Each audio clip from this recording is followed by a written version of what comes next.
सो एक वर्ड आता है फैप नो फैप। और अभी रिसेंटली मैंने अपने एक छोटे से सर्वे में लोगों से एक क्वेश्चन पूछा था कि आपको किस चीज़ पे, किस टॉपिक पे पॉडकास्ट सुनना है, अगला जो हमारा आने वाला पॉडकास्ट है। और मोस्टली लोगों का एक क्वेश्चन था फैप नो फैप या मास्टरबेशन पे, कि मास्टरबेशन गुड है या बैड है। क्योंकि इसको लेके बहुत सारी भ्रांतियां हैं, बहुत सारे मिथ्स हैं लोगों के मन में कि मास्टरबेशन अच्छा है। दो ग्रुप्स हैं, एक ग्रुप कहता है कि मास्टरबेशन सही है, ये नॉर्मल एक बॉडी की आपकी रिक्वायरमेंट है जो आपको पूरी करनी चाहिए ताकि आप अपनी चीज़ों पे फोकस कर सकें। एक ग्रुप ये बोलता है कि नहीं, ये चीज़ें ऐसी हैं जिसे आपको अवॉइड करनी चाहिए, आपको ब्रह्मचर्य के साइड जाना चाहिए ताकि आपका जो भी गोल है उसे आप इजीली अचीव कर सको। तो आज इसी पे हम बात करेंगे, हमारा मेजर फोकस इसी पे होगा कि हमारा जो यूथ है वो किस डायरेक्शन में आगे बढ़े और उसे क्या क्या चीज़ें अवॉइड करनी चाहिए, क्या चीज़ें ऐसी हैं जिन पे उन्हें फोकस करना चाहिए। सो स्वागत है निखिल सर आपका द डिकोड शो पे। कैसे हो आप? मैं बहुत बढ़िया हूँ, थैंक यू सो मच। तो सबसे पहले इसी से स्टार्ट करते हैं, पहले समझते हैं फैप नो फैप मास्टरबेशन ये सारी चीज़ें हैं क्या, फिर बातें करेंगे आगे कि करना चाहिए, कितना करना चाहिए, मेडिकल साइंस क्या कहता है, स्पिरिचुअलिटी क्या कहती है इसके बारे में। करेक्ट। सो जो फैप है बेसिकली एक इंटरनेट स्लैंग वर्ड है जो कि Right. मास्टरबेशन को हम फैप कह देते हैं। राइट। और मैं थोड़ा सा पढ़ रहा था इसके बारे में। तो जो फैप है बेसिकली एक साउंड है, जब anybody is doing that activity तो जो Okay. साउंड प्रोड्यूस होती है तो ओके, अच्छा। उसके कारण से उसको फैप कह दिया गया। तो fap means somebody is doing masturbation, no fap is somebody is not doing masturbation. Okay. But no fap एक मूवमेंट था, बेसिकली एक क्रांति आई कि सबको लगा इंटरनेट पे कि हमें इस क्रांति के साथ जुड़ना चाहिए। तो इसकी स्टार्ट कहाँ से होती है कि डॉक्टर गैरी थे, उन्होंने क्या किया, एक योर ब्रेन ऑन पोर्न, उन्होंने एक रिसर्च करी कि आपका ब्रेन पोर्न जब देखता है तो कैसे एक्टिवेट होता है, क्या स्टिमुलस उसमें होते हैं, क्या क्या चीज़ें आपके ब्रेन पे इम्पैक्ट करता है। ठीक है। तो आपको पता ही है कि इंटरनेट सेंसेशन बन जाती है क्योंकि लोगों को बहुत कम अवेयरनेस थी इसके बारे में। तो लोगों को पता लगा हाँ यार, मैं मेरे जो कमज़ोरी है उसका कारण ये है ये। तो धीरे धीरे करके मूवमेंट बड़ा होता गया और फिर चैलेंज हुआ, रेडिट पे एक चैलेंज हुआ कि अगर आप नो फैप 7 दिन के लिए आप मास्टरबेट नहीं करते हो, क्या आप इस चैलेंज को ज्वाइन करना चाहते हो। तो लोगों ने उसको ज्वाइन किया और जब उस चैलेंज को एक्सेप्ट किया, उन्होंने किया और उनको बहुत सारे बेनिफिट्स मिले। तो धीरे धीरे वहाँ से मूवमेंट स्टार्ट होगी, नो फैप है ना, नो नट नवंबर, बहुत सारी ऐसी चीज़ें आगे चली। और फिर धीरे धीरे क्या हुआ इसमें, टेड टॉक्स पे भी उन्होंने बोला, एक स्पीच आई उनकी। उसके बाद धीरे धीरे ये वायरल सेंसेशन बन गया और नो फैप आज के ज़माने में एक यूथ के लिए, अगर उसका मेंटल फोकस नहीं है, क्लैरिटी नहीं है थॉट्स में, बहुत सारी कॉन्फिडेंस उसका लो हो रहा है, तो सजेस्ट किया जाता है कि आप नो फैप में आप इस चैलेंज को एक्सेप्ट करो, आप करो। नो फैप की बाद में वेबसाइट भी बनी, पर उनका जो मेन मकसद था, जो पोर्न एडिक्शन है उससे लोगों को दूर करना। ओके, ठीक है। तो बेसिकली नो फैप का अगर मीनिंग आप देखेंगे तो वो है कि पोर्न एडिक्शन से लोगों को दूर करना और क्या हार्मफुल इम्पैक्ट्स होते हैं पोर्न देखने से उनके साइकोलॉजिकल बिहेवियर पे, राइट। मेंटल बिहेवियर पे, और सोसाइटी में क्या क्या चेंजेस आते हैं उसके कारण से, उसके पूरे तरीके से है। और इसमें मास्टरबेशन उसमें इंक्लूडेड है। राइट। तो इस तरीके से नो फैप की जर्नी थी। और इसके साथ साथ मैं आपको ये बताऊं कि नो फैप की जो स्टार्टिंग है बेसिकली ये 1847 में स्टार्ट हो गई थी। द साइलेंट फ्रंट करके एक बुक आई थी बेसिकली, उसमें आर पेरी थे। उन्होंने क्या कहा कि उन्होंने रिसर्च करी बेसिकली, जब हम मास्टरबेट करते हैं तो उससे हमारे मेंटल हेल्थ पे क्या इम्पैक्ट पड़ता है, मास्टरबेशन के डेंजर क्या हैं, उन सभी चीज़ों पे उन्होंने रिसर्च की। तो जो लोगों में बहुत पॉपुलर हुआ, उन्होंने एक नाम दिया सेल्फ एब्यूज़, है ना। अच्छा। तो वो सेल्फ एब्यूज़ क्या है कि मतलब खुद के साथ आप कुछ गलत कर रहे हो। तो गलत करने के कारण उन्होंने उस बुक में सारा मेंशन किया ऐसे तरीके से, और वहाँ से वो चीज़ें स्टार्ट हुई। तो अगर आप नो फैप की स्टार्टिंग मानेंगे तो 1847 में इसकी स्टार्ट हो गया था, मतलब थोड़े थोड़े अंश दिखे थे। बाकी 2003 से लेके डॉक्टर गैरी ने इसको आगे चलाया। फिर रेडिट चैलेंज से आगे ये एक चैलेंज बन गया और आज की डेट में ये बहुत पॉपुलर टर्म है जो कि यूट्यूबर्स, जो लाइफ कोचेज हैं, वो इसको प्रमोट करते हैं इस तरीके से। राइट। तो basically no fap is good कि आपको मेंटल फोकस ये सब आपकी इंक्रीज करता है। जहाँ तक आपने बात की है कि स्पिरिचुअल एंगल क्या है इसका, राइट। तो नो फैप आप ये कह सकते हैं कि आज के ज़माने की एक छोटी सी चीज़ है, राइट। और जो स्पिरिचुअल एंगल आप कह रहे हैं उसमें हम ब्रह्मचर्य की बात करते हैं, बिल्कुल। राइट। लेकिन पहले नो फैप समझ लेते हैं, उसके बेनिफिट्स हमने समझ लिया कि मेंटल क्लैरिटी मिलती है, हर चीज़ अच्छी आपका। अगर थोड़ा सा इसे थोड़ा सा और डीप करते हैं, इसे टच करेक्ट। करते हैं। अगर मैं आपसे पूछूं कि top 5 benefits of no fap, तो वो क्या होंगे? सबसे पहले तो मेंटल क्लैरिटी मिलती है, क्योंकि अगर आप एंगेज हो रहे हो उस थॉट्स में, फिजिकल इंटीमेसी की थॉट्स में आप एंगेज हो रहे हो, राइट राइट। तो आपकी मैक्सिमम एनर्जी कहाँ जाएगी? वहीं जाएगी। आप अपने काम पे फोकस नहीं कर पाओगे, तो मेंटल क्लैरिटी मिलेगी, कॉन्फिडेंस बूस्ट होगा आपका। बेसिकली जब आप ज्यादा एनर्जी में होते हो तब आपका कॉन्फिडेंस हाई रहता है, लो एनर्जी में रहोगे तो कॉन्फिडेंस लो रहेगा। आप थर्ड इज सोशल स्किल्स आपके इंप्रूव होंगे, आप लोगों से आंख में आंख डाल के बात कर सकते हो, अपोजिट जेंडर से अच्छे से बात कर सकते हो, गिल्ट नहीं आएगा आपको। फोर्थ जो है आपका, आप जो भी काम करोगे कॉन्सेंट्रेशन के साथ करोगे, क्योंकि आपके पास एक थॉट होगा, आप जो भी काम कर रहे हो उससे आपकी इंप्रूवमेंट होगी। साथ ही साथ फिफ्थ है जो आपकी ओवरऑल हेल्थ है, फिजिकल हेल्थ है, वो भी इंप्रूव होगी। और जो आपके क्या कहते हैं रिलेशनशिप हैं वो भी इंप्रूव होंगे उस तरीके से, क्योंकि तब आप एक सामने वाले इंसान को एज अ ऑब्जेक्ट नहीं देखोगे, राइट। आप उस इंसान को एक इंसान की तरह देखोगे। तो ये मेजर बेनिफिट्स हैं, और हर एज के साथ साथ इसके बेनिफिट्स बढ़ते रहते हैं। मतलब अगर आप यंग हैं तो अलग बेनिफिट है, और अगर आप एक रिलेशनशिप में आप मैरिड लाइफ जी रहे हैं तो उसका अलग बेनिफिट है। राइट। तो दोनों अलग तरीके से हैं। सो अब कई सारे लोग बोलते हैं कि सीमेन रिटेंशन के बहुत सारे फायदे हैं। एक तो फिजिकल फायदा हो गया कि आप एनर्जेटिक फील करोगे, जैसे आपने भी बताया कि इसका ये बेनिफिट होता है। दूसरा फायदा होता है स्पिरिचुअल, अगर आपको स्पिरिचुअल अपलिफ्ट करना है अपनी लाइफ में तो आपको मास्टरबेशन छोड़ना होगा, आपको फोकस करना होगा अदर चीज़ों पे, स्पिरिचुअल एंगल पे, अपने आपको कैसे अपग्रेड कर सकते हो। तो सीमेन रिटेंशन है क्या और किस तरह से हम इसे अचीव कर सकते हैं? राइट। तो पहले इसका एक फिजिकल एस्पेक्ट पकड़ते हैं। राइट। ठीक है, सीमेन रिटेंशन मतलब आप सीमेन को बाहर इजैकुलेट नहीं होने दे रहे हो, राइट। वो आपके अंदर ही बॉडी में है। ठीक है, अब उसको रोक के रखना, जो अगर कोई आदमी स्पिरिचुअल नहीं है बट उसने नो फैप सुन लिया है, राइट। उसने चैलेंज सुनने की चैलेंज है कि 7 दिन तक मतलब मास्टरबेट नहीं करना है, Right. या 21 दिन तक नहीं करना है। हाँ। उसके पास कोई अब और चीज़ नहीं होगी, मतलब इन द सेंस कि उसको जो एक एनर्जी है, जो उसके अंदर वो अराउजल थॉट्स आ रहे हैं, उसको कैसे कंट्रोल करे। राइट। अब वो क्या करेगा? सप्रेस करेगा अगर उसको अच्छी नॉलेज नहीं है। राइट। ठीक है, अब उस सप्रेशन से क्या होगा कि वो जो एनर्जी है वो किसी और फॉर्म में ट्रांसफॉर्म हो जाएगी, वो एंगर में ट्रांसफॉर्म हो जाएगी, इरिटेशन में, फ्रस्ट्रेशन में ट्रांसफॉर्म हो जाएगी, वो राइट वे में चैनलाइज नहीं कर राइट वे में चैनलाइज नहीं होगा। ठीक है। तो ये सीमेन रिटेंशन का एक गलत तरीका है। अच्छा। मेरी बात समझे? हाँ। अब इसका सही तरीका क्या है, जिसके लिए हमें ब्रह्मचर्य को जानना होगा कि ब्रह्मचर्य क्या है। Right right. उसको जानने के बाद हमें पता लगेगा कि सीमेन रिटेंशन का मतलब क्या है।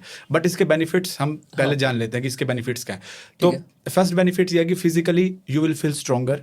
ठीक है, जब सीमेन रिटेन होता है, मान लो कि आपने इजैकुलेट नहीं किया, तो सीमेन रीएब्जॉर्ब हो जाता है बॉडी के लिए, स्पर्म रीएब्जॉर्ब हो जाते हैं, और जो भी उसमें न्यूट्रिशन होते हैं, जैसे अमीनो एसिड्स हो गए, ठीक है, मिनरल्स हो गए, उसमें बहुत सारे प्रोटीन हो गए, वो बॉडी यूज कर लेती है अपने लिए। अच्छा। और मतलब मसल ग्रोथ के लिए और ग्रोथ के लिए, तो ये हमारे लिए फायदेमंद है। राइट। दूसरा बेनिफिट क्या है कि जब आप इजैकुलेट नहीं कर रहे तो आपके जो थॉट्स हैं उस तरीके से नहीं आएंगे। राइट, मेरा मतलब समझे? और जब आप मास्टरबेट करते हो तो बहुत सारी एनर्जी लूज होती है। ठीक है। मतलब साइंस के हिसाब से 10 to 15% एनर्जी लूज हो जाती है जब when you masturbate. Right, overall energy अगर हम 100% काउंट करें। साथ ही साथ आपका ब्रेन 20% ऑफ एनर्जी कंज्यूम करता है थॉट प्रोसेसिंग में, और अगर आप अराउजल थॉट्स को ही प्रोसेस करने में लगे रहे तो आपका मैक्सिमम टाइम ब्रेन क्या सोचेगा, वही सोचता रहेगा। तो यानी कि अगर आप सीमेन रिटेंशन करते हो तो आपका ब्रेन रिलैक्स रहता है, वो उस चीज़ से हट जाता है और आपकी एनर्जी कंजर्व रहती है। ओके। थर्ड बेनिफिट उसका ये होता है कि जब आप उस तरीके से करते हो आपके फियर्स दूर हो जाते हैं। अच्छा।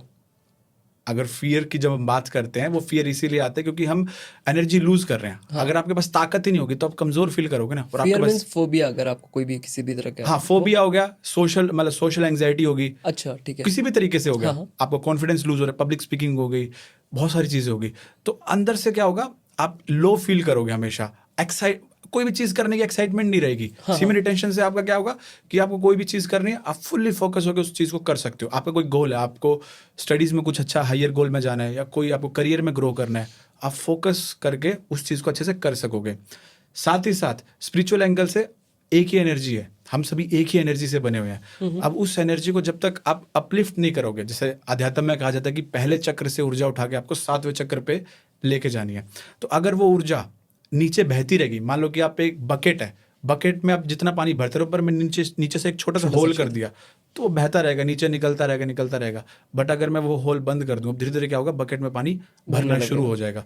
तो धीरे धीरे क्या होगा, एनर्जी अपने आप ऊपर उठनी शुरू हो जाएगी। अगर आप मेडिटेशन करते हो या नहीं करते, ऑटोमेटिकली आपकी एनर्जी ऊपर उठनी शुरू हो जाएगी। और फिर आपको आपका ध्यान बहुत अच्छे से लगेगा, या आप कोई भी काम करते हो आप आनंद में रहोगे, आप इजीली डिस्ट्रैक्ट नहीं होगे। अच्छा। डिप्रेशन वगैरह जो लोग चले जाते हैं बहुत इजीली, हाँ।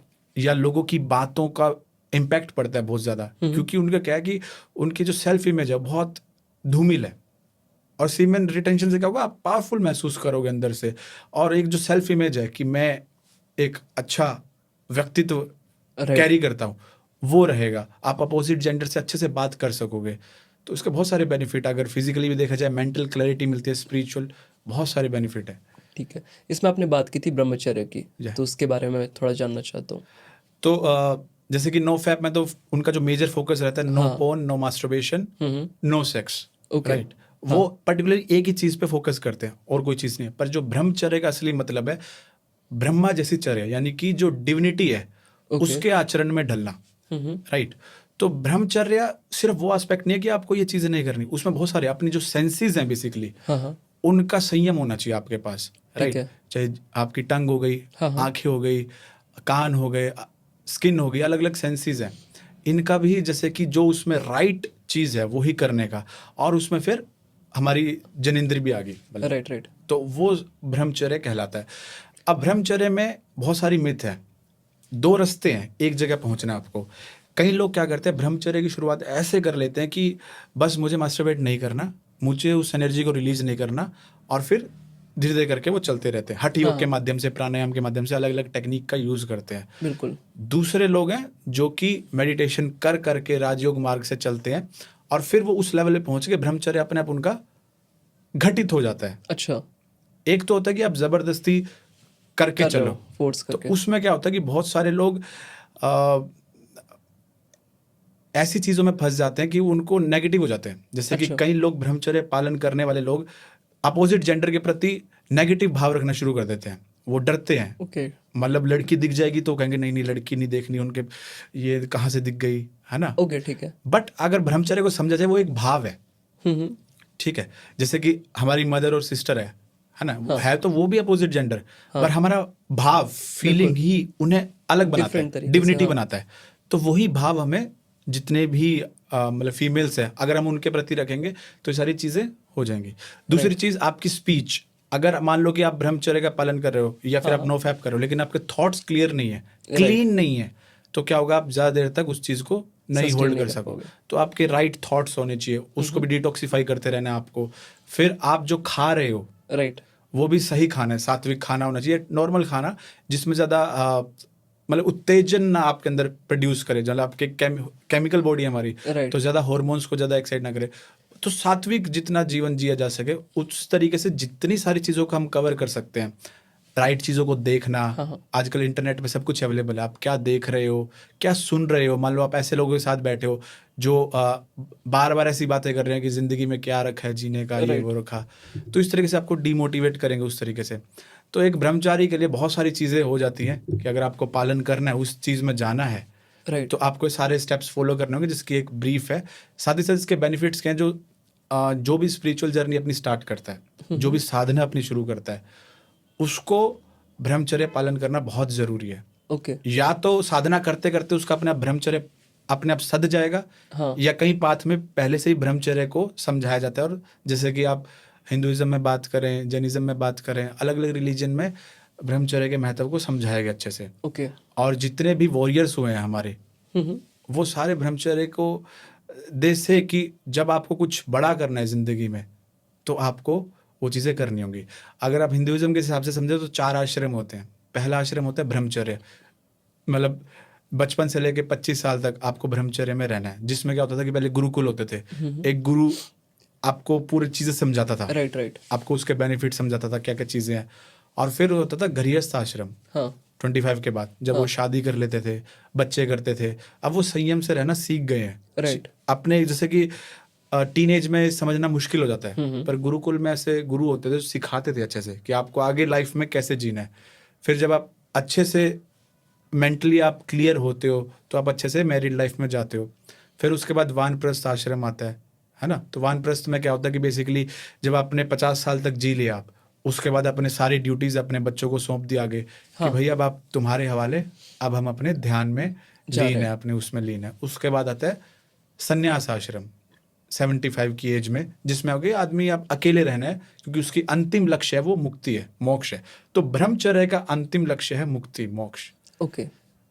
राइट। हम्म। तो तो हम अपनी सेक्सुअल एनर्जी जो है उसे चैनलाइज कैसे कर सकते हैं? क्योंकि जब आपकी एज टीन्स में आप होते हो या अर्ली 20s में होते हो, तो उस टाइम आपका जो एनर्जी लेवल होता है बहुत हाई होता है, बट Right. उसको आप यूटिलाइज नहीं कर पाते हो राइट चैनल से। तो हम इसे कैसे चैनलाइज कर सकते हैं? देखिए, एक ही एनर्जी है, इसको चैनलाइज करने के लिए बहुत सारे मेथड्स हैं।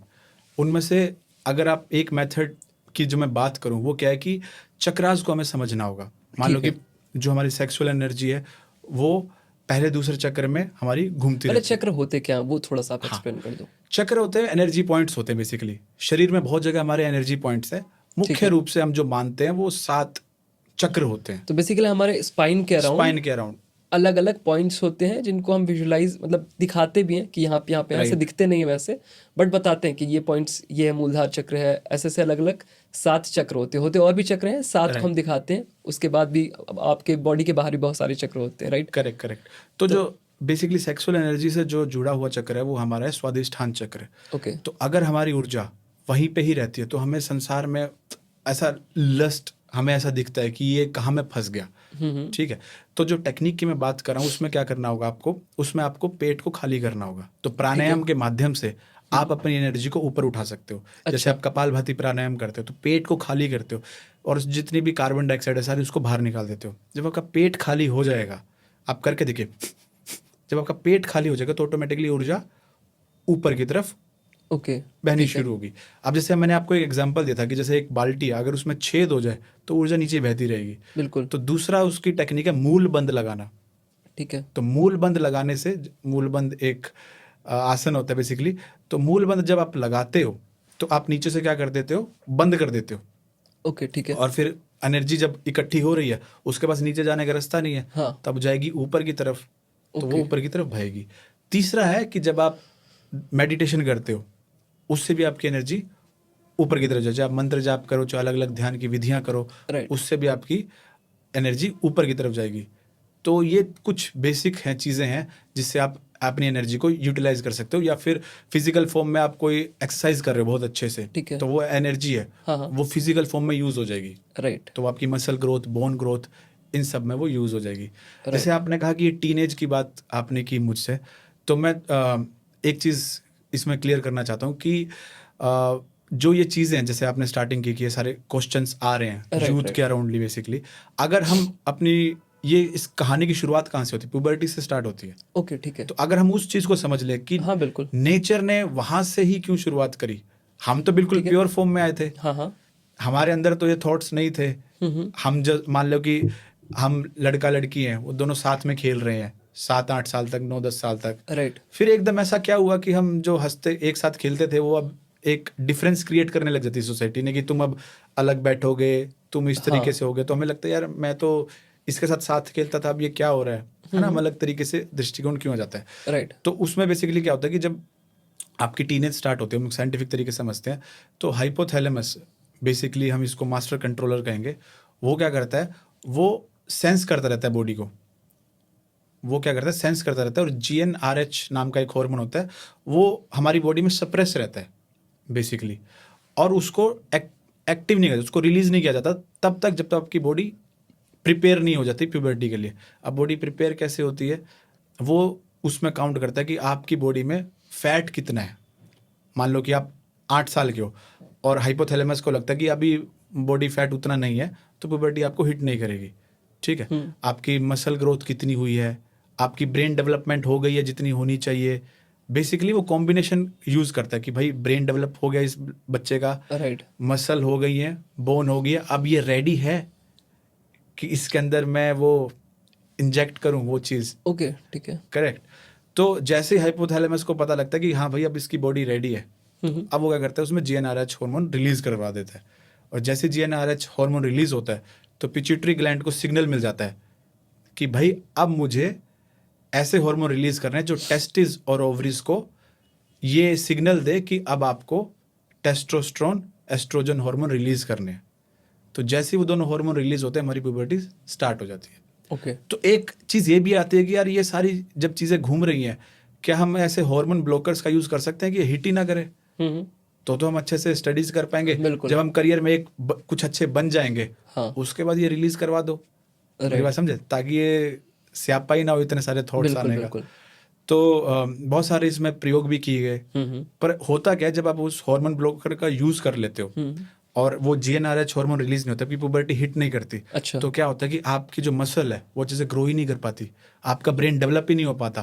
क्योंकि जो टेस्टोस्टेरोन और एस्ट्रोजन है वो रिस्पॉन्सिबल होते हैं बहुत सारी चीज़ों के लिए, आपकी बोन फॉर्मेशन के लिए, हाइट के लिए, आपकी मेंटल एबिलिटी के लिए, थिंक करने के लिए, आप कोई भी चीज़ को कैसे हैंडल कर सकते हो मेंटली, वो सारी चीज़ों को वो कैपेबल होते हैं। ओके। अब वो दोनों हार्मोन रिलीज नहीं होंगे, टेस्टोस्टेरोन और एस्ट्रोजन, तो आपकी बॉडी अंडर डेवलप रहेगी और आप कुछ भी नहीं कर पाओगे करियर में। तो हम इस चीज़ से बच तो नहीं सकते साइंटिफिकली।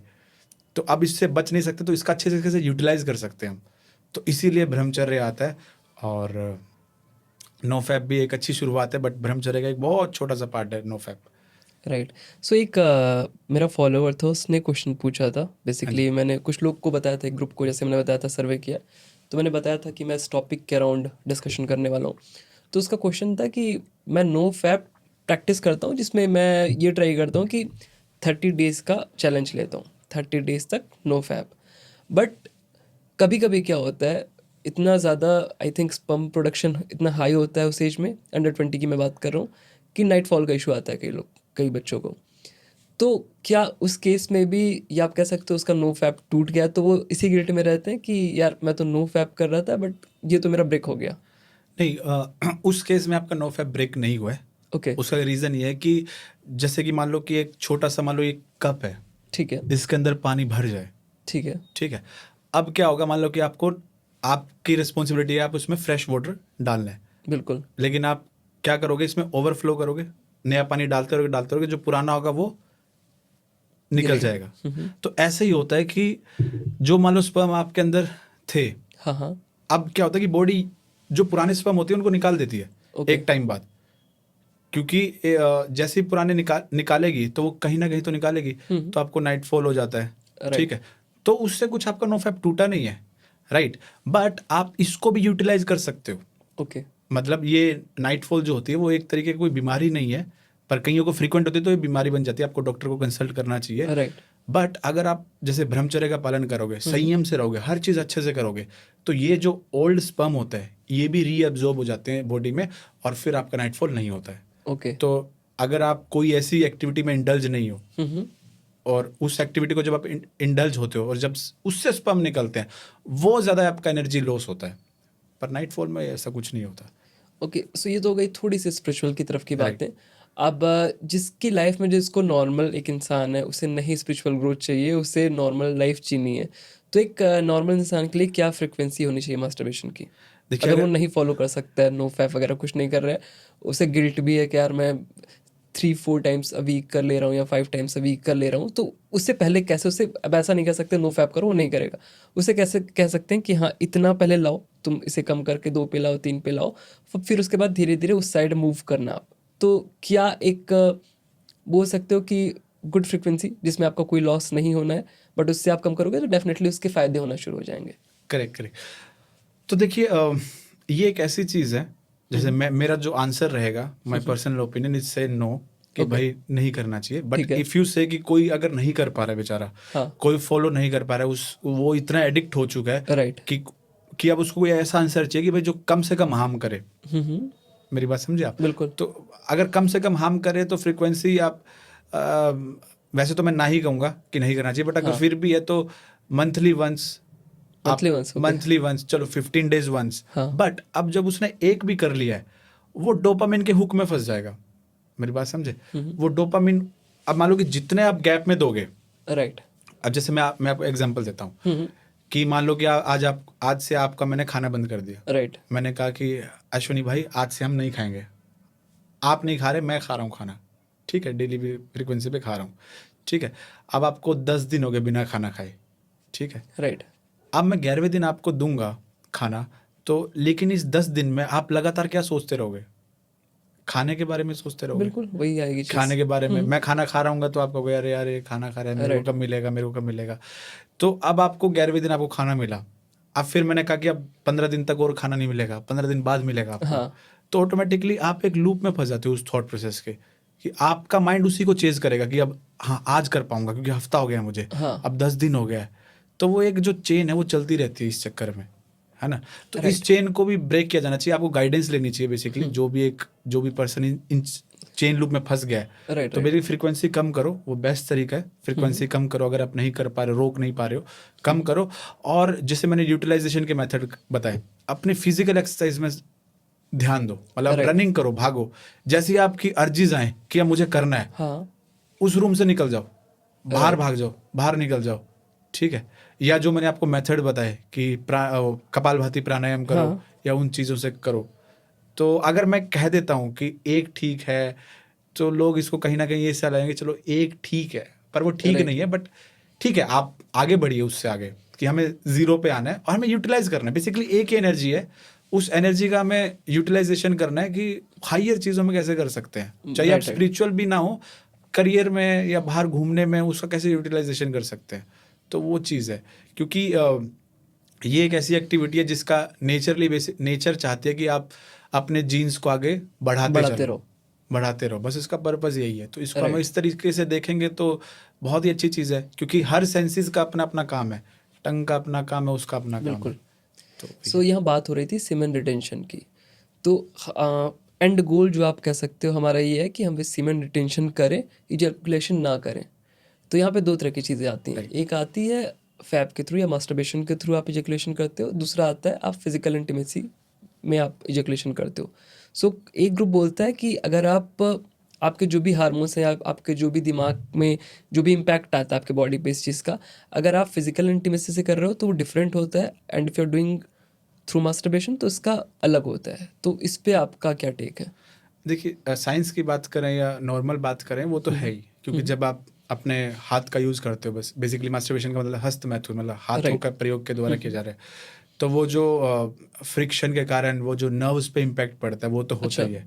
ठीक है। और बेसिकली जो बेसिकली मास्टरबेशन, जो भी इंटीमेसी का मतलब है, वो आप अपोजिट जेंडर के साथ, अपने बिलवड वन के साथ करो, वो उसका पर्पज़ है। हाँ। अगर आप वो अपने साथ ही जैसे उसको सेल्फ एब्यूज़ कहा गया है, पर अगर अपने साथ ही आपको मज़ा आने लग गया, तो कई ऐसे केसेस हुए हैं कि आपको अपोजिट जेंडर में मज़ा ही नहीं आएगा, राइट। तो आपकी मैरिड लाइफ खराब होगी, राइट। और फिर कई बार ऐसा हो जाता है कि आप अपने से इतने सेल्फ ऑब्सेस हो जाते हो कि आप उसी चीज़ में रहते हुए आप आगे कुछ सोच ही नहीं पाते, ओके। राइट। बट आप जब अपने एक रिलेशनशिप में होते हो, ठीक है, सीमन तो दोनों में निकल रहा है, राइट। ठीक है, बट एनर्जी तो उतनी ही लॉस हो रही है। हाँ। बट जो दूसरी में जब आप अपने पार्टनर के साथ करते हो, फिजिकल होते हो उस चीज़ में, हाँ। अगर आप प्लेजर के लिए कर रहे हो, ठीक है, मतलब फिजिकली बॉडी ठीक है, बट एनर्जी तो उसमें भी लॉस है। तो दोनों में लॉस है, बट एक में ये है कि नर्व्स पे ज़्यादा इम्पैक्ट पड़ेगा, आपकी मेंटल चीज़ों पे ज़्यादा इम्पैक्ट पड़ेगा। Okay. दूसरे में यह है कि वो एक ऑल ओवर आपका एक्सरसाइज हो जाती है और आपके रिलेशनशिप अच्छा रहता है। ओके, ठीक है। लेकिन अगर स्पिरिचुअल एंगल से बात करें तो वो भी निषेध है, मतलब आप कर सकते हो बच्चा पैदा करने के लिए। सो अब हम थोड़ा सा एक अलग एंगल टच करते हैं जिसके बारे में आप अपने वीडियोस में बात करते हो, past life regression therapy. Right. जिसमें ये होता है कि आपकी करंट लाइफ में बहुत सारी ऐसी परेशानियां हैं जिनका कारण आपकी पास्ट लाइफ रही है। हो सकता है आपके पैर में दर्द हो रहा हो तो पास्ट लाइफ में आपके पैर में चोट लगी थी, या किसी ने जब आपको मारा था तो आपके पैर को काट दिया था, तो इस लाइफ में आपको पैर दर्द होते रहेगा पूरा। आपने बहुत सारे ट्रीटमेंट कराए बट उसका कोई सॉल्यूशन नहीं निकला। और इसके बारे में जब मैं रिसर्च कर रहा था तो बहुत सारे ऐसे थेरेपिस्ट मिले जो ये चीज़ करते हैं। बट मुझे थोड़ा सा डाउट तब हुआ जब मैंने देखा कि 20-22 साल के बच्चे, उन्होंने अपने चैनल खोले हुए हैं और वो बोल रहे हैं कि दे आर थेरेपिस्ट जो पास्ट लाइफ रिग्रेशन थेरेपी करते हैं। तो मैं ये समझना चाहता था क्या पास्ट लाइफ रिग्रेशन थेरेपी होती, एग्जिस्ट करती है? अगर होती है तो इसके लिए क्या कोई सर्टिफिकेशन है, या ये एक तरह की सिद्धि है, या आप स्पिरिचुअली उस पाथ पे जब जाते हो एक टाइम के बाद वो चीज़ आपके अंदर आती है कि आप हाँ ये सारी चीज़ें एक्सेस कर सको, और जो भी इंसान सफ़र कर रहा है अपने करंट लाइफ में अपने पास्ट लाइफ की वजह से उसको ठीक कर सको। करेक्ट। सो जो पास्ट लाइफ रिग्रेशन वर्ड है, बेसिकली आप अपनी पास्ट लाइफ में जाते हो, हिप्नोसिस के थ्रू आप जाते हो ओके। और अपने सबकॉन्शियस माइंड में। So basically we have conscious mind, जैसे कि Right. जो लॉजिकल रीजनिंग देखता है, सबकॉन्शियस जिसमें हमारी मेमोरी स्टोर है और जो हमारी हार्ट बीट सारी चीज़ें कंट्रोल करता है। तो हम सबकॉन्शियस में जाते हैं और अपनी पास्ट मेमोरीज को रिट्रीव करते हैं राइट। कि इसमें क्या हुआ था, इसमें क्या हुआ था, वो सब रिट्रीव करते हैं। तो ये पास्ट लाइफ रिग्रेशन है। उसमें आपका जो भी चीज़ें थी वो आप अपनी करेक्ट कर सकते हो। अब इसमें दो लोग, दो जैसे आपने बताया कि एक मानते हैं कि पास्ट लाइफ होती है, हाँ। एक मानते हैं पास्ट लाइफ नहीं होती है। तो पहला एस्पेक्ट पकड़ते हैं कि अगर पास्ट लाइफ होती है तो उसके क्या एविडेंसेस हैं और किस तरीके से हम करते हैं। राइट।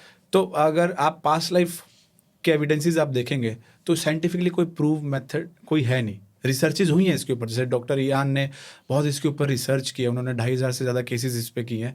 उन्होंने मेंशन किया है कि लोगों ने अपने पास्ट लाइफ को देखा है, बताया है, but scientifically it's not proven कि ये 100%। कुछ मिलता है कि हाँ 70%, हाँ ये आदमी यहाँ पे ही पैदा हुआ था, पिछले जन्म में ये हुआ था। हाँ, कुछ ठीक है, स्टोरीज कुछ हैं। स्टोरीज मिलती है हमें, हाँ। राइट।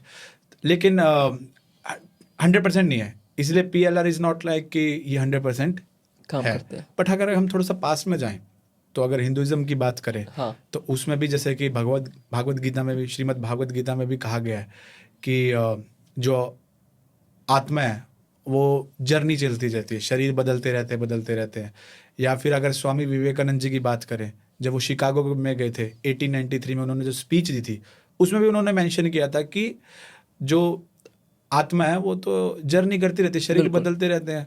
तो जितने भी एनलाइटन लोग थे या जितने भी बुद्धिजीवी लोग थे, उन्होंने भी ये कहा, जैनिज्म हो, गौतम बुद्ध जो बहुत बड़े एक एथिस्ट थे कि वो जो परमात्मा को मानते नहीं थे, वो भी पास्ट लाइफ में बिलीव करते थे। उन्होंने अपने खुद के पास्ट लाइफ देखी थी और वो अपने Right. बौद्ध भिक्षुओं को पास्ट लाइफ दिखाते थे कि तुम देखो कि तुमने ये सारा सर्कल तुम्हारा चलता आया है इतने टाइम से, तुम पिछले जन्म में ये किया, अब इस जन्म में भी यही करना है तुम्हें। फिर वो कहते थे नहीं, अब ये नहीं करना, चलो अब तुम साधना में उतरो।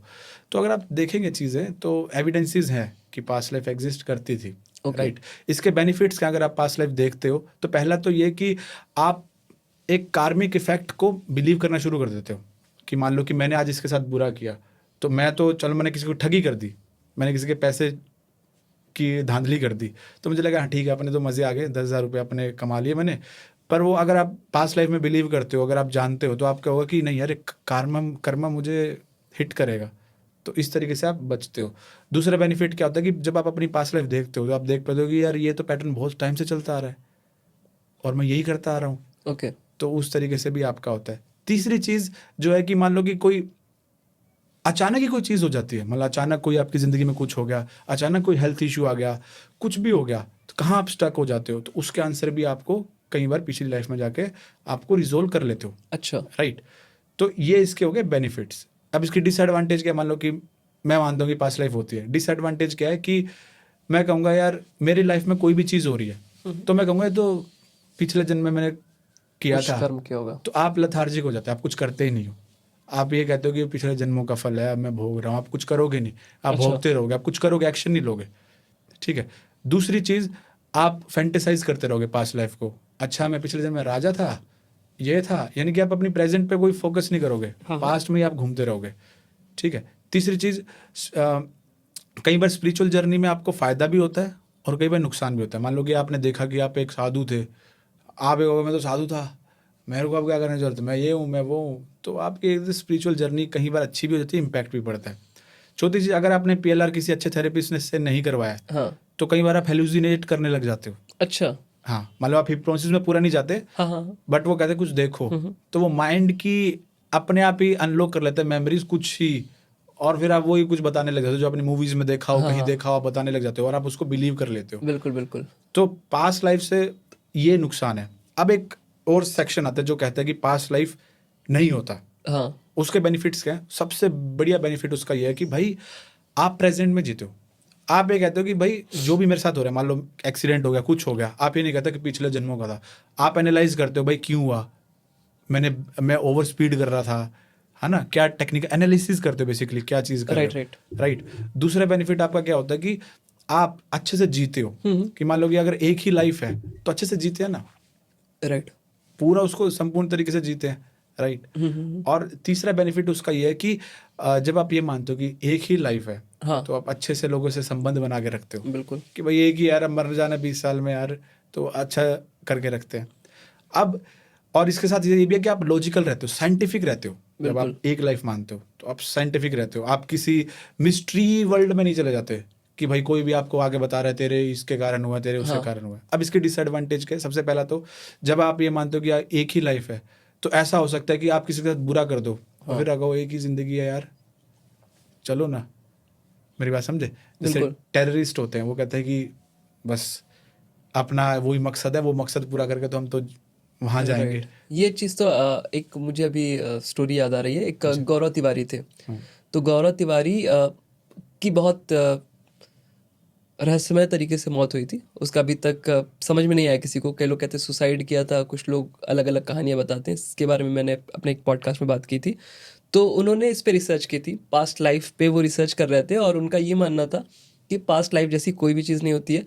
अगर कोई भी बच्चा ऐसा है जो बचपन में ही 5 साल 6 साल की उम्र में अपनी पास्ट लाइफ की चीज़ें बता रहा है, तो पजेस्ड है। मतलब उसके ऊपर बचपन से ही कोई आत्मा है जो यूज़ कर रही है उसके बॉडी का, और उससे वो सारी चीज़ें करवा रही है, वो सारी चीज़ें बता रही है लोगों को, जिससे लोगों को बिलीव हो जाए कि ये इंसान जो है पिछले जन्म में ये इंसान था और उसकी बॉडी का इन फ्यूचर भी यूज़ कर पाए। तो ये मुझे काफ़ी अच्छी ये थ्योरी लगी थी। आई डोंट नो इसमें सच्चाई कितनी क्या नहीं है, लेकिन इस पर वो काफ़ी वर्क कर रहे थे।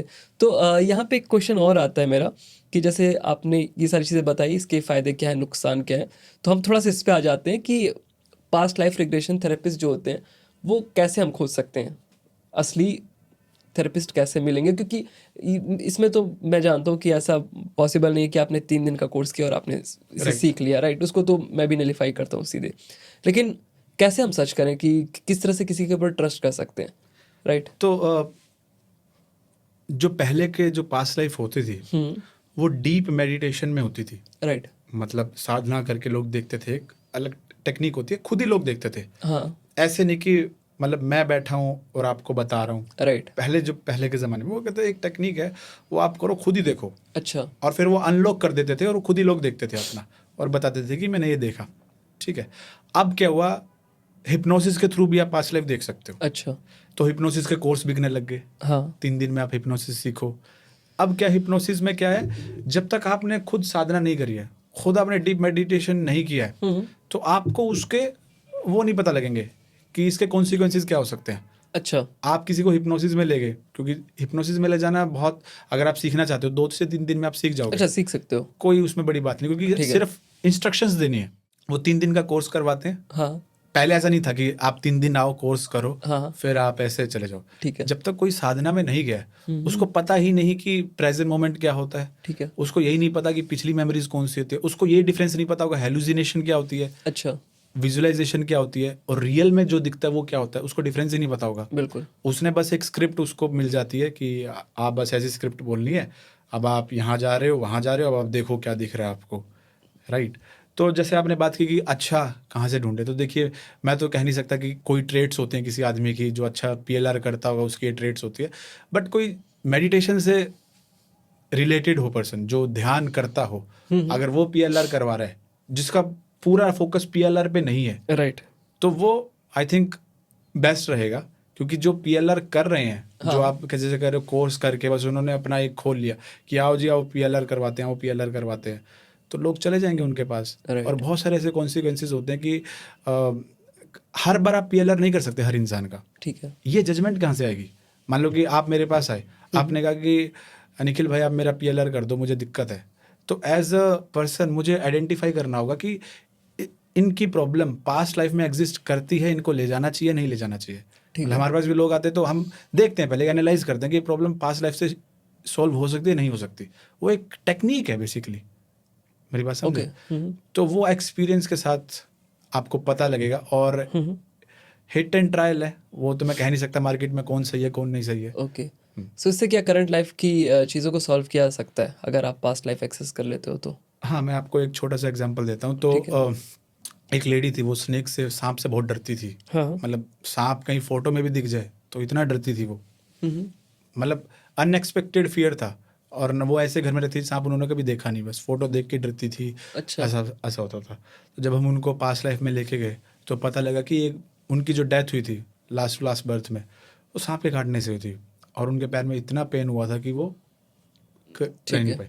तो इससे जब उनको देखा, उनको वो जो फियर था वो धीरे धीरे उनको करके निकल गया, और वो जैसे ही PLR के सेशन से बाहर ही उनको सांप की फोटो दिखाई हमने, तो कोई डर ही नहीं, उनको नॉर्मल था। तो इस तरीके से बहुत सारे बेनिफिट्स होते हैं। और कई बार ऐसा होता है कि आप रिलेशनशिप में कहीं स्टक हो जाते हो। हाँ, कई बार आपका लव मैरिज किया आपने, बहुत अच्छा चल रहा था, अचानक ही आपका पति बदल गया, पत्नी बदल गई, तो वो अचानक क्यों हुआ? और लोग फिर कहते हैं कि ब्लैक मैजिक हो गया, अलग अलग चीज़ करते हैं। पास्ट लाइफ में आपको देख के पता लग जाता है कि एक आपका कार्मिक अकाउंट जुड़ा हुआ था, वो अच्छा। आपका सोल्व हो गया। बट अगर मेरे व्यू में जाने जाए कि हमें पास्ट लाइफ एग्जिस्ट करती है और नहीं करती, इन दोनों का मिक्स फिलोसफी हमारे लिए बेस्ट रहेगी। ठीक है। मतलब ये नहीं होना चाहिए कि मैं पास्ट लाइफ में बिलीव करता हूँ तो बिलीव है, वन लाइफ है। दोनों को मिक्स करके एक फिलोसफी जो बनेगी वो बेस्ट रहेगी। ओके। कि भाई मुझे एक लाइफ है, अच्छे से जीना भी है, और जो कर्मा इफेक्ट है वो भी है। सब चीज़ों को अच्छे से रह के अगर हम जीते हैं तो वो बेस्ट रहता है, ओके। ताकि हम अपने प्रेजेंट लाइफ पे फोकस कर सकें। सो अभी आ जाते हैं रेकी पे। जैसे मैंने सुना था रेकी हीलिंग, तो रेकी हीलिंग क्या होती है? सो रेकी हीलिंग बेसिकली एक जैपनीज हीलिंग टेक्निक है जिसको डॉक्टर मिकाओ ने दिया था। तो उन्होंने, जिससे बेसिकली आप अपनी बॉडी को हील कर सकते हो, अच्छा। बॉडी माइंड और सोल को हील कर सकते हो। तो वो एक टेक्निक है। उन्होंने 21 साल वो एक डीप मेडिटेशन स्टेट में रहे थे, और उसके बाद उनको कुछ सिंबल्स दिखाई दिए थे। अच्छा। तो उस सिंबल्स के थ्रू लोगों को हील किया जाता है। ठीक है। तो वो रेकी है। और रेकी को मतलब डॉक्टर्स ने भी अप्रिशिएट किया, इसके ऊपर रिसर्च भी है, हार्वर्ड यूनिवर्सिटी में इसके ऊपर रिसर्च भी, और बहुत सारे हॉस्पिटल्स में रेकी मैंडेटरी है अच्छा। पेशेंट्स के लिए। तो ये देखा गया कि कैंसर पेशेंट्स के ऊपर भी इसका फ़ायदा हुआ है, साथ ही साथ स्ट्रेस रिडक्शन में भी इसका फ़ायदा है, और भी रिलेशनशिप आपको इम्प्रूव करने हैं, और या फाइनेंशियली आप कहीं ब्लॉक हो गए हो, पैसा रुक गया है या हो नहीं रहा, करियर में आप कहीं स्टक हो गए हो, तो हीलिंग से बेसिकली उनका फ़ायदा होता है। अब हम ये समझते हैं कि हीलिंग बेसिकली होती क्या है। राइट। हीलिंग मतलब कि रीजनरेट करना, रिपेयर करना। बेसिकली आप हील कर रहे हो। हाँ, हाँ। मान लो कि यहाँ पे मेरा कट लग जाए, मेरी बॉडी रिपेयर करना शुरू कर देगी इसे, हाँ, हाँ। है ना, ब्लड क्लॉट हो जाएगा, वाइट ब्लड सेल आ जाएंगे। तो क्या है कि कोई चीज़ पहले सही थी, अब उसमें कुछ हो गया, कुछ इम्पैक्ट हो गया, अब उसको सही करना, उसको बाकी से नॉर्मल स्टेट में लेके आना, तो वो हीलिंग होती है। तो बॉडी अपने आप हील करती राइट। है ना। हमारे अलग अलग सेल्स हैं, रीजनरेट करते हैं, हील करते हैं। मेंटल भी हम हीलिंग करते हैं, जैसे कि मेडिटेशन के थ्रू हम कर लेते हैं हीलिंग अपनी, या फिर ब्रेथ वर्क के थ्रू, या फिर हिप्नोसिस के थ्रू हम अपने आप को हील कर लेते हैं। और फिर जब हम हमारी एनर्जी की बात आती है, एनर्जी को कैसे हील किया जाए, वहाँ पे रेकी काम आती है। तो वहाँ पे रेकी है, प्राणिक हीलिंग है, अलग अलग हीलिंग है। अच्छा। अलग अलग, जैसे एक्यूप्रेशर है, वो भी एक हीलिंग है। हीलिंग माने कि आप कोई टूट फूट हो गई है, come back to the normal state. तो ये हीलिंग मास्टर होते क्या है? जैसे कई सारे लोगों को मैंने सुना है कि वो हीलिंग मास्टर, वो जस्ट टच कर देते हैं और आप हील हो जाते हो। तो ये प्रोसेस क्या है? तो बेसिकली जो रेकी हीलिंग में आप हाथों का यूज़ करते हो, सिंबल्स बनाते हो, और उसके थ्रू आप एनर्जी को चैनलाइज करते हो। हम Okay. सभी एक ही एनर्जी के बने हुए हैं। तो होता है एक्चुअल में, होता है ऐसे? हाँ, आपके पास है कोई स्टोरी ऐसी? हाँ, बहुत सारी स्टोरीज हैं रेकी हाँ। हीलिंग की। तो क्या होता है कि एक बार एक पर्सन थे, तो उनका एक्सीडेंट हो गया। अच्छा। तो क्या हुआ कि वो जा रहे थे अपनी कार लेके, पीछे से 3 लोग आए और कार में हिट कर दिया। अच्छा। उन्होंने ड्रिंक कर रखी थी, रात का टाइम था, वो हिट कर दिया। अब कार वाले की गलती नहीं थी, राइट, लेकिन अब वो केस बन सकता था, पीछे से आके किया है, वो मर गए हो, क्या पता क्या नहीं हो गया। हाँ। तो वो फिर अपने घर आ गए। अब वो डरे हुए थे कि भाई यार हमारी तो कोई गलती नहीं, हम तो नॉर्मल चल रहे थे। हाँ। पर हमेशा ये होता है ना कि बड़ी गाड़ी का इम्पैक्ट होता है, हाँ। हाँ। है ना। तो किसी ने, आदमी ने वीडियो भी बना ली थी हाँ। कि भाई अब ये होगा। तो अब ये कंफर्म हो गया था कि भाई ये केस तो चलेगा। पर जब वो रेकी के लिए आए कि इसमें कुछ हो सकता है, तो रेकी हीलिंग से हमने ऐसा किया कि जो सामने वाली पार्टी थी बेसिकली, उसको हमने, मतलब रेकी में एक प्रोसेस होता है, उससे आप सिचुएशन को नॉर्मलाइज कर देते हो। अच्छा। नॉर्मलाइज कर देते हाँ, हो, हाँ। मतलब जो उसका इम्पैक्ट होना होता है उसको कम कर सकते हैं। ठीक है। जो होना है वो तो होके रहेगा, हाँ, बिल्कुल। बट हम एक सपोर्टिंग हैंड दे सकते हैं कि भाई हम जितना कर सकते हैं। तो उससे हुआ ये कि वो जो तीनों थे, मतलब अच्छी रिपोर्ट आई, किसी को ज़्यादा चोट नहीं लगी थी, हिट हार्ड हुआ था बट कुछ ऐसा हुआ नहीं, और वो तीनों बच गए थे। और जो जिसने वीडियो बनाई थी उसके माइंड में भी ऐसा कुछ हुआ कि उसने वो वीडियो आगे उन लोगों के साथ शेयर नहीं करी। अच्छा। तो मतलब नॉर्मलाइज होगी सिचुएशन। और कुछ ऐसे लोग थे जिनको मतलब पैर में बहुत दर्द रहता था, क्रोनिक पेन रहता था, तो हीलिंग से उनके 3-4 सेशन में उनका आराम आया और अच्छे से हील हो गया और दोबारा उनको पैर में दर्द नहीं हुआ। तो जैसे हीलिंग है। अब मैं आपको एग्जांपल देता हूँ। मान लो कि आपके टांग में चोट लग जाए, ठीक है, आप बैसाखी का यूज़ करोगे, मैंने कहा चलो अश्विनी भाई मैं आपको कंधा देता हूँ, आप चलो, राइट, आप चल नहीं पा रहे थे, डॉक्टर ने कह दिया आप चल नहीं पाओगे, तो मैं क्या करूँगा, मैं आपको एक हेल्पिंग हैंड दूंगा कि आप चल के देखो एक बार थोड़ा सा। आपने कहा हाँ मैं पैर तो रख सकता हूँ, चल सकता हूँ। तो हीलिंग से क्या होता है कि बेसिकली आपको कॉन्फिडेंस आता है कि मैं चल सकता हूँ। मैंने एक्सटर्नल फोर्स दिया आपको और मैंने कहा कि आप चल सकते हो। धीरे धीरे आप में कॉन्फिडेंस डेवलप होता है और आप खुद भी चलने लग जाते हो और फिर आप चलते रहते हो। ओके, ठीक है। तो एक तरीके से एक हेल्पिंग हैंड है रेकी, कि आप उठ नहीं पा रहे थे, हमने आपको उठा दिया और थोड़ा सा चला दिया। इससे रिलेटेड बहुत सारी कहानियां मैंने सुनी है, थोड़ी घोस्ट वाली, भूत वाली भी। मेरी एक फ्रेंड ने ही बताया था कि वो एक्चुअली वो भी रेकी करती है, तो उसने किसी के घर की तो रेकी की थी, तो उसने जस्ट वो जो दूसरी बंदी थी वो सामने बैठी थी, उसने बताया कि मेरे घर में कुछ कुछ प्रॉब्लम हो रही है, ऐसा ऐसा हो रहा है और हेल्थ में इश्यूज आते हैं, मॉनेटरी भी काफ़ी ज़्यादा लॉस हो रहा है बिजनेस में। तो उसने ये सारी चीज़ें जब की हीलिंग करने के लिए, जब उसका हाथ पकड़ा और जो भी प्रोसेस था उसने किया, तो उन्होंने बताया कि तुम्हारे घर में ना एक I can see a old lady जो एक चेयर पे बैठी हुई है साइड में, ऐसा सा रूम है, वहाँ पे वो बैठी हुई हैं और वो मुझे घूर रही हैं और मुझसे बोल रहे हैं कि यहाँ से चले जाओ, मतलब डिस्टर्ब मत करो मुझे, यहाँ मत आओ।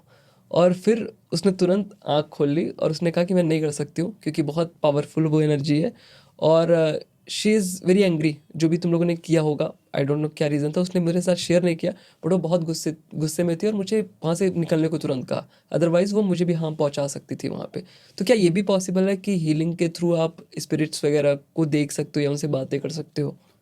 देखिए, जब आप हीलिंग प्रोसेस में उतरते हो तो आप अपना एक पोर्टल ओपन कर देते हो जिसमें आप जो यूनिवर्स की एनर्जी है, आप इसको इस तरीके से समझिए, एक नदी बह रही है, हाँ, ठीक है, अब मुझे आपको पानी पिलाना है, ठीक है।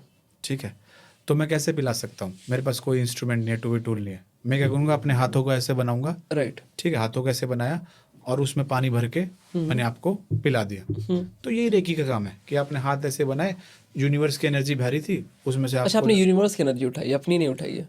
यूनिवर्स और हम आपने एक ही है। अच्छा, जब ठीक है। आप डीप मेडिटेशन में जाओगे तब आपको पता लगेगा सब एक ही है, एनर्जी लेवल पे तो सब एक सब है, एक ही ठीक है, है। पूरी एक एनर्जी फ्लो कर रही है, हम हाँ। उसके बंधे हुए हैं सब उसी में। अच्छा, ठीक है। हाँ, तो बस आपको एक्सेस मिल जाता है ओके, उस रिवर तक जाने का। आप पानी उठाते हो और आप उसको, डालते हो। फिर उसकी प्यास बुझ जाती है उस तरीके से। बिल्कुल। वो खुद नहीं जा पा रहा है बेचारा नदी के पास, हाँ, ठीक है, तो बस आप अंजलि बना के उसको आप उसको पिला देते हो कि भाई ले ठीक है। पी ले, प्यास अपनी बुझा ले। और जहाँ तक आपने ये बात की कि उन्होंने ऐसा किया था, तो क्या होता है कि जब आप एनर्जी हीलिंग करते हो, एनर्जी वाइज में आप कुछ करते हो, तो इंट्यूशन आपकी स्टार्ट हो जाती है कि आपको सामने वाले की पता लग जाता है कि भाई इसके साथ कुछ हुआ था, इसके साथ कुछ नहीं हुआ था। Right, right. राइट। अब कई बार लोग हेलुसिनेट भी करते हैं। मैंने कहा अच्छा। ना कि जब आप डीप मेडिटेशन जब आप तक नहीं जाने हाँ, हाँ, तब तक आपको रियलिटी का पता नहीं चलेगा। हाँ, हाँ। आप हेलुसिनेशन करनी स्टार्ट कर दोगे, चाहे पास्ट लाइफ वाले हों चाहे हीलिंग वाले हों। क्योंकि क्या है कि आप मान लो ऐसे बैठे हाँ। और आपके माइंड में कुछ अलग ही चल रहा है। मान लो कि आप मेरे पास है, आपने कहा जी इस घर में कुछ है या मेरे साथ ऐसा ऐसा होता है, तो मेरे को इमीडिएट एक थॉट आएगा कुछ है, गड़बड़ है, यानी गड़बड़ है। तो मेरा माइंड जैसे मैं आंख बंद करूँ कोई गड़बड़ की चित्र बनाना शुरू कर देगा। हाँ। मेरी बात समझे? तो उसमें डिफरेंस ही नहीं कर पाओगे आप कि भाई कुछ है भी असली में ऐसे ही है। आपको कोई एक थॉट आ गया, ठीक है, अब क्या होगा, फिर वो सामने वाले को कहते हैं कि हाँ भाई, उस तरीके से कहानी बन जाती है कि हाँ मुझे वो कहा जा रहा है, मेरे को ये कहा जा रहा है, जैसे मन जिस सपने हम देखते हैं, राइट, राइट, उसी तरीके से आप आँख खोल के आप हेलुसिनेशन स्टार्ट कर देते हो। अच्छा, ओके। तो उस तरीके से। बट हीलिंग में जो रेकी होती है, रेकी का पर्पज़ है हीलिंग, राइट। आपको जो दूसरा वर्ल्ड है उसको, पोर्टल को छेड़ना ही नहीं है। मेरी बात समझे? हाँ, हाँ। यानी कि अगर आपके पास पिस्टल है, मतलब आपके पास एक छोटी सी पिस्टल है, आप बॉर्डर पे जाके लड़ने थोड़ी जाओगे। बिल्कुल। राइट। आपको तो अच्छा हैवी वेपन चाहिए, और हैवी वेपन है डीप मेडिटेशन, जिसमें आपको रियलिटी क्लियर होता है कि ये रियलिटी है, ये भ्रम है। हाँ, मेरी बात समझे? बिल्कुल, वो बिल्कुल। सब दूर हो जाएगा। ठीक है। पर अगर आप छोटी पिस्टल जाके लेके लड़ोगे, वहाँ पे आप घायल ही होगे। राइट। तो कुछ कुछ होगा कि अरे यार ये हो गया, वो दिख गया, ये दिख गया, तो बिल्कुल। ऐसा कुछ नहीं होता है।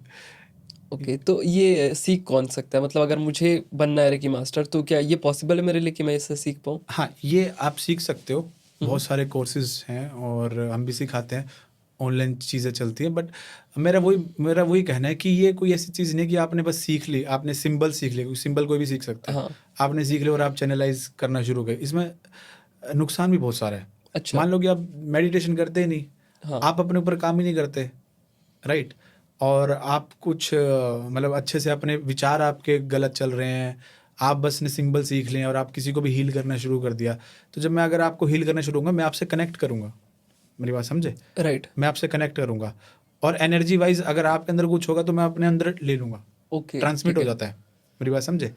जैसे आपको कई बार ऐसा फील होता होगा कि जैसे कि गाड़ी में 3 लोग सो रहे हैं, तो हाँ, ड्राइवर को अपने आप नींद आने लग नींद जाती आएगी। है, क्योंकि वो इम्पैक्ट पड़ता है सराउंडिंग्स का, बिल्कुल। थॉट्स का भी पड़ता है, हाँ, एनर्जी का भी पड़ता है। हाँ, हाँ, तो इसीलिए जब तक आप खुद को अच्छे से प्रोटेक्ट नहीं कर सकते, अच्छे से आप डीप मेडिटेशन स्टेट में नहीं जा पाते, हाँ, तो आप हीलिंग करोगे तो कोई फ़ायदा नहीं होगा उसका, क्योंकि आप अपनी एनर्जी उसको दे दोगे, वो बिल्कुल। बेचारा बीमार है हाँ, और आप भी बीमारी थे, आपने बस एक कोर्स कर लिया, आपने बस अपनी एनर्जी यूनिवर्स की तो थी, अपनी भी मिक्स कर दी उसमें, बिल्कुल। तो वो खराब हो जाता है वो चीज़ें। तो सीख सकते हो, बट मेरा फिर वही वार्निंग है कि आप सीखो, बट ऑनलाइन आप सीख सकते हो, ऑफलाइन भी आप सीख सकते हो, बट अपने ऊपर काम करना, पहले दिन से शुरू करना और आखिरी सांस तक अपने ऊपर ही काम करना है, और ये एक हेल्पिंग टूल है जिसका हम यूज़ करके लोगों की मदद कर सकते हैं। राइट। सो जब हमारी डिस्कशन चल रही थी कि हम क्या टॉपिक्स कवर कर सकते हैं, तो आपने बोला था आपको कुछ बात करनी है मेडिटेशन पे। तो मैंने राइट, कहा था ठीक है, आप बताना आपको क्या बातें करनी है, तो उस पर एक बार बात करते हैं। करेक्ट। राइट। सो मेडिटेशन एक ऐसा टॉपिक है जो कि लोगों को बहुत वो करते हैं कि आखिरी हथियार है चलाने का, कि भाई डिप्रेशन हो गया, कुछ हो गया, मेडिटेशन की जर्नी में उतरा जाए। तो मेडिटेशन का सिंपल सा मतलब होता है थॉटलेस स्टेट, जहाँ पे आपके कोई भी विचार नहीं होते, आप मेडिटेशन में होते हो। आप कोई भी काम कर रहे हो, अगर आप पूर्णतः उसमें लीन हो, तो आप प्रेजेंट मोमेंट में हो, तो आप मेडिटेशन में हो। हम जैसे पॉडकास्ट कर रहे हैं, अगर हम पूर्णतः इसी में लीन है, fully are we are aware कि हम जो कर रहे हैं, तो हम मेडिटेशन में हैं। अब मेडिटेशन जो चीज़ है, बेसिकली जो एक टेक्निक है जिसमें हम बहुत सारी टेक्निक्स का यूज़ करते हैं, राइट। उससे हम बॉडी, सोल और माइंड को अलाइन करते हैं। अगर आपकी बॉडी अलाइन नहीं होगी माइंड के साथ, और माइंड के साथ सोल अलाइन, ये तीनों की अलाइनमेंट अगर सही नहीं होगी, तो क्या होगा, आपके बहुत सारे इश्यूज आएंगे, रिलेशनशिप में इशू आएंगे, आप खुद सफ़र करोगे। हाँ। और meditation is the last journey of a human being, okay. आखिरी जर्नी है ह्यूमन बींग की। अगर हम जैसे पास्ट लाइफ की बात भी करें, तो कि अंतिम मुक्ति वो मेडिटेशन के थ्रू ही होती है, ध्यान की अवस्था में होती है। ठीक है। क्योंकि देखिए, दिमाग में 60,000 से ज़्यादा थॉट्स चलते हैं एक दिन में। हाँ। मेडिटेशन उसको कम करता रहता है, कम करता रहता है। अच्छा। जैसे कि अगर आपका एक कंप्यूटर है या मोबाइल फ़ोन लगा लीजिए, उसमें मैं सारी ऐप ओपन कर दूं, तो क्या होगा, आपका फ़ोन हैंग होना स्टार्ट हो जाएगा। बिल्कुल।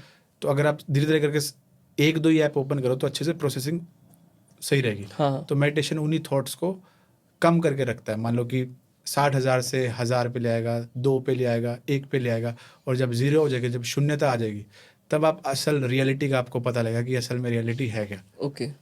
तो ये चीज़ें हैं। ओके। सो यही था आज का podcast. Thank you so much.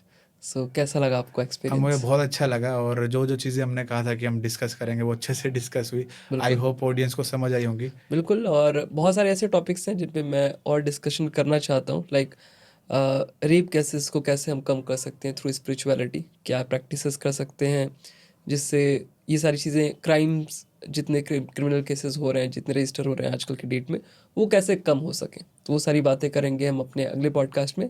So that's all for today's podcast. अगर आपको किसी भी तरह की वीडियोस देखनी है मेडिटेशन से रिलेटेड या हीलिंग से रिलेटेड, तो आप सर के चैनल पे जा सकते हो, वहाँ से आप देख सकते हो। सारे लिंक्स आपको नीचे डिस्क्रिप्शन बॉक्स में देखने को मिल जाएंगे। और अगर पॉडकास्ट अच्छा लगा हो तो चैनल को सब्सक्राइब करना, वीडियो को लाइक करना, और ज़्यादा से ज़्यादा लोग के साथ शेयर करना, क्योंकि इससे उनकी भी लाइफ चेंज हो सकती है। So that's all for today's podcast. मिलते हैं नेक्स्ट पॉडकास्ट में किसी नए टॉपिक के साथ। तब तक के लिए बाय बाय।